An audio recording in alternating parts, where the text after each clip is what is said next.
ప్రభు నీతో మాట్లాడుతున్నాడు.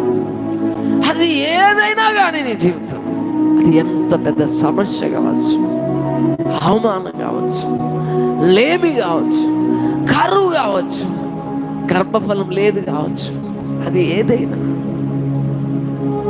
నీళ్లు కుమ్మరించినట్లుగా ఆమె హృదయాన్ని కుమ్మరించి ప్రార్థన చేసింది. హార్ట్ఫుల్ గా ప్రభు సన్నిధిలో కన్నీరు విడిచింది.